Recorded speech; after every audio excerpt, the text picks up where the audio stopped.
నడుముకు దట్టి కట్టుకోవాలంటే ఏంటి? What is the meaning? చూడండి, నడుముకు దట్టి కట్టుకోవాలి, నీ నడుము బిగించి దట్టి కట్టుకోవాలంటే అర్థం ఏంటి ఇక్కడ? New Testament is not that put some belt here or something tie here. నూతన నిబంధనలో ఏదో నడుముకు ఏదో కట్టుకోవటమో లేదంటే belt. Your lives must be girded with the truth. నీ యొక్క జీవితము సత్యముతో కట్టబడాలి. Your lives must be girded with the truth. నీ యొక్క నడుములో సత్యమును దట్టితో కట్టబడాలి. There must be truth in your life. అంటే మీ జీవితంలో సత్యం ఉండాలి. What is the truth? ఆ సత్యం ఏంటి? As I was telling during the time of baptism, బాప్తిసం సమయంలో మీకు చెప్పినట్టుగా, you are Christian here, you are believer here, you are outside also you are believer. నువ్వు ఇక్కడ క్రైస్తవుడివే, బయట క్రైస్తవుడివే, విశ్వాసమే. Some believers, కొంతమంది విశ్వాసులు something here and outside something. ఇక్కడ ఒకటి ఉంటారు, బయట ఒకటి ఉంటారు. There is no truth. వారిలో సత్యం ఉండదు. What testimony they give? వారు ఏం సాక్ష్యం ఇస్తుంటారో They don't live like that. ఆ సాక్ష్యానుసారమైన జీవితాన్ని జీవించరు. Absolutely no truth. వారిలో ఏమాత్రం సత్యం ఉండదు. That's why they become weak. అందుకొరకే బలహీనులు అవుతారు. You know, if this land become weak, ఒకవేళ ఈ నడుము బలహీనమవుతే and whole body is paralyzed. దేహం అంతా కూడా పక్షవాయువు If there is అయిపోతుంది. no truth in our life, నీ జీవితంలో సత్యం లేదు. if you preach, there must be truth. నువ్వు వాక్యం చెప్పావా, దాంట్లో సత్యం ఉండాలి. If you tell your testimony, there must be నీ truth. సాక్ష్యం చెప్పావా, దాంట్లో సత్యం ఉండాలి. There must be truth in our నీ life. జీవితంలో సత్యం ఉండాలి.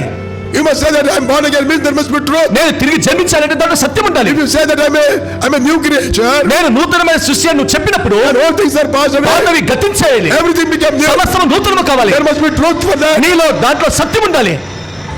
Otherwise you'll become weak. లేదంటే బలహీనుడు అవుతావు. Paul is telling, పౌలు అంటున్నాడు, we should wear the shoe of gospel of peace. మనము పాదములకు సమాధాన సువార్త వలన సిద్ధ మనసు జోడులను తొలుక్కోవాలి. If you go to some house, మీరు ఎవరైనా ఇంటికి వెళ్తే you must bring peace into it. మీరు ఆ ఇంట్లో సమాధానాన్ని తెచ్చే వరకు ఉండాలి. But we don't do that. కానీ మనం ఆ విధంగా చేయము. We collect all stories. మనము అన్ని ఇంట్లో గుట్టుని తెచ్చుకుంటాము, కథలన్నీ తీసుకుంటాము. ఆ కథలన్నీ తెచ్చుకుంటాము. And then go to house, మరలా కథలు పెట్టుకొని ఇల్లు తిరుగుతాము. and pour these stories of others, ఈ విన్న కథలన్నీ కూడా అక్కడ వేస్తాము. and bring that confusion. అక్కడ కర్మలు తెస్తాము. Such people cannot participate. అలాంటి వారు బలలో They పాల్గొనలేరు. go house to house ఇల్లు తిరుగుతారు, and tell about the bad about other believers. ఇతరుల గురించి చెడుగా చెప్తారు. If you are doing that, ఆ విధంగా నువ్వు చేస్తుంటే you cannot participate. ప్రభు బలలో పాల్గొనలేవు. Judgment of God will come. లేదంటే దేవుని యొక్క తీర్పు But వస్తుంది. you can repent, కానీ నువ్వు ప్రశాంతపడవచ్చు, confess, నువ్వు సరి చేసుకోవచ్చు, That's right. నీ జీవితాన్ని సరి చేసుకో, and you can participate. అప్పుడు పాల్గొను. Thirdly, నీ చేతిలోనిది ఏమిటని అతన్ని అడిగాను. అందుకు అతడు కర్ర అనెను. God said, what is in your hand? దేవుడు అడిగాడు, నీ చేతిలో ఏముందన్నాడు. Rod. కర్ర. Then God said, అప్పుడు దేవుడు అన్నాడు, throw it down. దాన్ని నేలను పడే. Why? ఎందుకు? That was Moses' rod. అది మోషే కర్ర. God don't need that Moses. దేవుడికి మోషే కర్ర అవసరం లేదు. Now God doesn't need any man's power to run his ministry. దేవుని యొక్క పరిచర్యను కొనసాగించడానికి మనుషుల యొక్క అధికారం దేవునికి అవసరం లేదు. He doesn't want man's power. ఆయనకు మనుషుల యొక్క అధికారం అవసరం లేదు. God is saying, throw it down. దేవుడు అన్నాడు, దాన్ని విసిరివేయి. He thrown it down. దాన్ని పడేశాడు. He's thrown that. దాన్ని పడేశాడు, విసిరేశాడు. But still when he went, అయినా మోషే వెళ్ళినప్పుడు there was a rod in his hand. తన చేతిలో ఒక కర్ర ఉండింది. Where from that rod has come? ఆ కర్ర ఎక్కడి నుండి వచ్చింది? Exodus 4:20. నిర్గమకాండము 4:20. Yes. మోషే తన భార్యను తన కుమారులను తీసుకొని గాడిద మీద నెక్కించుకొని ఐగుప్తుకి తిరిగి వెళ్ళను.